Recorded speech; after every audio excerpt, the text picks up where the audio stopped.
notes, don't mind me. Hey everybody, good morning. Happy Sunday. Welcome back to my channel. I hope you are all doing well. Today's video, we're going to be doing another journaling video. Yeah, it's been so long since I've last sat down and actually talked to you all. I'm really happy to be here today. I can't believe that we're already approaching May, so I wanted to do a journaling video with you all and just talk about some things that I learned when I was going to therapy, and I currently am getting ready to go back into therapy again. I feel like everybody has their own journey when it comes to like personal development, and part of my journey is attending therapy, and I've been in and out of therapy for a really long time. The very first time I started going into therapy was when I was in middle school. Grab your journals, grab something to write with. I also have some coffee with me, so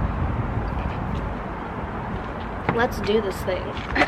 So let's catch up a little bit. Teaching has been going well. I just finished my first week of hybrid learning. Half of my students come in like Monday and Tuesday, and then the other half of my kids come Thursday and Friday, but I still teach on Zoom every day in the morning. So everybody logs in on Zoom in the morning, and then in the afternoon I meet with like one cohort, and then I meet with a different cohort later in the week. This has been like a really big transition the past couple of weeks, and I feel like it's catching up to me mentally now. I feel like I was going really strong and I had a lot of energy, and then like by the end of this week I was just like poop. So I wanted to do this video because we're about to approach May, which means that we're about to finish the first quarter of 2021. I literally feel like I was just sitting here and 2021 was just starting, and now we're already like almost halfway through the year. I don't know about you guys, but that gives me a lot of anxiety sometimes, because I feel like I've always been someone who was always wanting to like be on top of their goals and like all of that stuff. But today we're gonna take some time to pause. This portion of today's video is actually sponsored by BetterHelp. BetterHelp is an online platform that offers counseling services from real, legit, licensed therapists and professionals to help support people who are in need of support. So like people like me who don't really have the time to go into a clinic. I know that during the pandemic a lot of services for mental health were being provided virtually, and BetterHelp is a really great resource for those of you who want to kind of dip your toes into therapy and want to get started. I'm also currently enrolled in BetterHelp, and I am getting ready to get matched with my first therapist, so I'll definitely let you guys know how it is. But I really wanted to share this resource with you because therapy and any sort of mental health service in general has always been something that was very like taboo in my family, and in many Asian cultures, right? Like mental health in general is something that's always pushed under the rug. People try to just avoid it, or try to like say like, oh, like it doesn't really matter, like tough it out, tough it out. Well, there's only so much you can do when you tough it out. So the other great things about BetterHelp is that you can start communicating with your counselor or therapist within 48 hours, and it's not a crisis line, it's not self-help, it is a professional counseling done securely online. And there's a broad range of expertise in BetterHelp's 15,000 plus counselor network, which may not be locally available in many areas. We always want to make sure that things are accessible to people, and the services are available for clients worldwide. And you can log into your account at any time and send a message to your counselor. So that's what I've been doing with my own counselor, and I scheduled a video call with her. I will say that I really do appreciate getting timely and thoughtful responses from my counselor. And the great thing is that you can schedule weekly video or phone sessions, so you won't ever have to sit in an uncomfortable waiting room. Just like how you would in traditional therapy, you get to get your services in the comfort of your own home or wherever you're at, so you never miss a session. Here on my channel we always talk about like making sure that we provide access to things for different people, and mental health is something that I didn't want to invest into it because I felt like I didn't have the means to do it, even though it's such an important part of my life and it's such an important part of my well-being. So the other thing I really love about BetterHelp is that they offer financial aid services. We're still living in a recession right now. There's a lot of things that are out of our control. So if you are looking to look for services but at an affordable price, you can definitely sign up to see if you're eligible for financial aid. They match you with a therapist based on your needs, your interests, your sexual orientation, if you have a preference on being matched with a person of color or a male, female, or someone who is part of the LGBTQ community or who is well versed in trauma. Like, there's so many different options. I really recommend taking a chance to look through the website, see how you feel. If you'd like to sign up with my link in my description box, please check out my link. You get 10% off of your first couple of sessions. That's on that. Like every time I talk about mental health, I get really excited because I feel like over the course of probably the last like 10 years, I've been like heavily doing like research and like reading forums and stuff. That's like my favorite thing to do. And at the end of each month, I usually try to think about like all of the moments of joy that I experienced this month. So that's going to be your first journaling prompt right now. You can pause the video if you would like. I'd like for you to make a list of pockets of joy that you experienced this month. Ready, set, go. One of my favorite journaling prompts is using this sentence frame, like, I am grateful for time to allow me to blank. And like the whole concept of time to me is kind of like out the window right now. I honestly feel like my days have been blending together because we're still in this pandemic, this Pandarosa, this panini, whatever you want to call it. It's taking time to pause and like make a list of things that you experienced this month that went really well. So I'll come back. While I'm writing this, I actually wanted to share 8 lessons that I learned after going through years and years of therapy. The very first time I like went into the counseling office, this next section of the video is going to be trigger warning just because I'm going to be sharing a lot of things that I went through in middle school. And I don't know, I wanted to share this because I wish I had someone who shared their story, and I wish that I could see more people talk more about mental health in general and their experience with it. The first time I ever experienced mental block was when I was in middle school, and I was super experimental as a kid. Like I went through so many different phases. I totally went through like a skater phase, an emo phase. Anyways, my emo phase was when like it took longer, and I felt like I was going through a lot of things at home. There were a lot of transitions that I was going through at home, and that affected me a lot, and I didn't know how to talk about it until I had one teacher acknowledge it. I had undergone like some trauma while I was at home, and long story short, the teacher referred me to a counselor, and there I was able to just kind of release a lot of the things that were bottling up because I couldn't really talk to my friends about what was going on at home. I couldn't really talk to even my closest friends or even my family members that were involved in it. So when I first stepped into that counseling office, like I just remember sitting there and just like releasing everything. And that one counselor just made me feel so safe and so seen. And that's the first lesson that I learned, is that it's so important to release the emotional weight that you carry when you're sitting in therapy. And through therapy, I learned how to really practice my vulnerability and just being able to like open up more and really articulate the things that I feel. Growing up, like we were taught to be really silent about our emotions. We were taught to not speak up when things bothered us. We were taught to kind of just stay silent when things went wrong. It's always like this interesting illusion of like, oh yeah, I'm always gonna be the tough guy because I'm not going to talk about how I'm feeling, so therefore it doesn't matter. Therefore it doesn't exist, you know, if I keep avoiding it. Oh my god, it's starting to rain. Oh no, it's starting to rain. Well, I'm going to move you guys inside because it's starting to rain. BRB. Okay, welcome back. We are in my room now. When I first moved out of my house, that was like during a really important time period where I was going through a lot mentally, and I didn't know how to process it, and I didn't know how to say it out loud. And so it wasn't until I was sitting in that room and like I fully allowed myself to just release, and oh my god, like it felt like such a huge weight was lifted, but I also felt so exhausted afterwards because it was built up emotions and built up stress over time. And yes, I was dancing a lot. Yes, I was trying to keep myself busy, but during that time I was keeping myself so busy so that way I could avoid those emotions that I really needed to feel in that time. Which goes into my next lesson. The second lesson I learned was anxiety does not go away, but you can build habits to help you cope in a healthy way. I didn't know that I had anxiety like early on as a kid.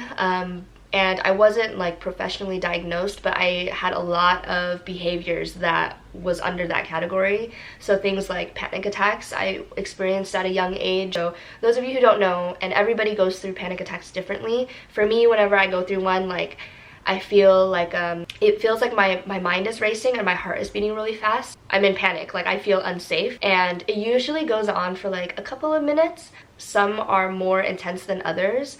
And it usually happens when I'm triggered by something, or if something reminds me of something that I experienced back then. Just because you go to therapy doesn't mean that it's it's a one and done type of thing. It's something that you're constantly working on. You're constantly evolving. I had to learn how to develop like practices and habits for myself so that way I could learn how to like cope with it in a healthier way. Which brings me to lesson number 3, which is trauma looks and feels different for everyone.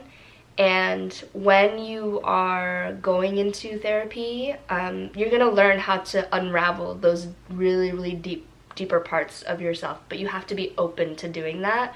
And I think it really depends on like which therapist you're matched with, right? As someone who's constantly in their head all the time, it's really hard for me to fully speak out on like my deepest, darkest thoughts, but that's like the first step into becoming better, you know, and like really acknowledging those deep, dark thoughts and, you know, allowing yourself to really open up and like be raw about your experiences is the first step in just healing in general. I feel like is just acknowledging your current emotions, your current state of mind right now, and like things that may have triggered a certain experience for you. As someone who has undergone trauma and like who has, you know, close relationships with people who do suffer from mental illnesses like bipolar disorder, anxiety, schizophrenia, like all sorts of things, it is a traumatic experience for someone who is experiencing it with someone else, especially someone who's really close to you. How it affects you, it can be completely different for someone else. Just having the understanding about like trauma and how it affects you and the body and like your mind and how you interact with other people, understanding that has given me like so much time and practice to use my empathy tool. The 4th thing I learned is that when you practice setting boundaries, be okay with the change that comes with it. So this year especially, I've been trying to practice just being strong with my boundaries more and just communicating it, and it's something that has to be continually like reinforced multiple times, especially when it comes to having like a really hard conversation with someone really close to me. I'm gonna give you guys an example. Like whenever I have a really hard conversation with my parents or someone who has more experience than I do, and when I challenge them, it makes me feel super uncomfortable because it's something that I'm not used to doing, something that you have to constantly practice all the time. The 5th lesson I learned was that I was seeking for validation from everyone else. This was kind of like a light bulb moment for me when, especially this past year. For me, like I was always trying to seek for answers from other people all the time when I didn't look within first. I kept wanting validation from someone else because it was like an instant reward. Having instant validation from other people doesn't really fully fulfill you. You know, it fulfills you for that one moment, but you're constantly going to want to keep craving it. And that's what happened to me. I kept wanting to crave like validation from people outside of me, people at work. I knew I was doing a good job, but I had always needed someone to tell me that, just to validate it, when I could have just validated myself, you know? So that's something that I'm still constantly practicing now.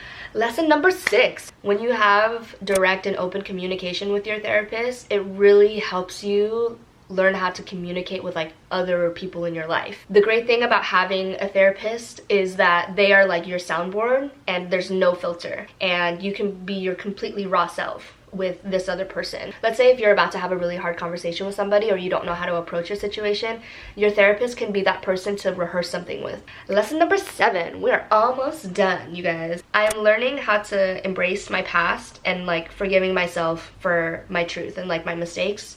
When I would make a mistake at work or with a person that I was in a relationship with, I could never forgive myself for the mistakes that I made, even after having like a really difficult conversation with somebody and acknowledging the situation. My really good friend Rosie and I had this conversation about like self-awareness and how you grow to become more self-aware each and every day, and you're not staying stagnant, you know, like change is something that's always constant and that's within yourself. And if you're not embracing like where you're at, where you were at before and where you're at now, then are you really growing? I'm the type of person where like if I make a mistake, I think about that and I ponder it for weeks, and I will never, it will not leave my brain, and it affects the way that I work and it affects how I view myself. So until I learned how to like really embrace that side of me, like embrace my imperfections, embrace my mistakes in my past and like the things that I had experienced. Had I not experienced any of those things, I wouldn't be the woman I am today. The last thing I learned, small little things that you do for yourself each day really add up versus like you thinking of a really crazy big goal and trying to just go for the goal, especially if you're going through something really, really big.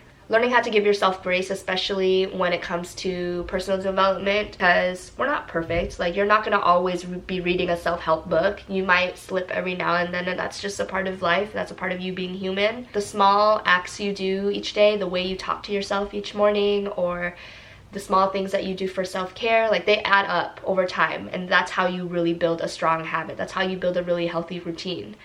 Okay, we're going to finish this video on my iPad because I don't have the mental capacity to change the camera battery right now. Anyway, I have so many notes, and like I felt like I was journaling for a couple of days like leading up to this video, and it's so weird because it's really not that big of a deal, but to me it is because it personally hits home for me. I get emotional thinking about it because like when I think back to like my 7th grade self and how lost I was during that time. If it wasn't for my teacher recommending me to go to counseling, I don't know how that year would have panned out. Anyway, I say that because you don't have to be going through something to go to therapy. You could be the happiest and healthiest person on the planet. Like, you might still need therapy, you know? Like, everybody can use an extra ear. Just like some hacks I love to do whenever I am in therapy is I always have my journal with me because I always love to take notes. Especially when I think of something and like someone is talking to me, I love to take notes and like jot down my thoughts before interrupting them. In order to have like a really successful session with somebody, I feel like you have to go in like with your intentions, like, okay, what do you want to get out of your session for today?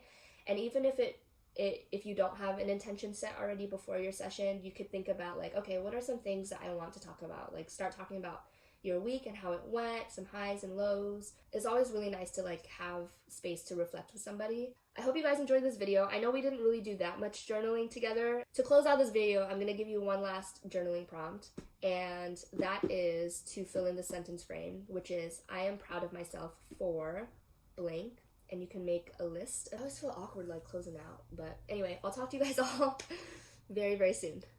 Peace.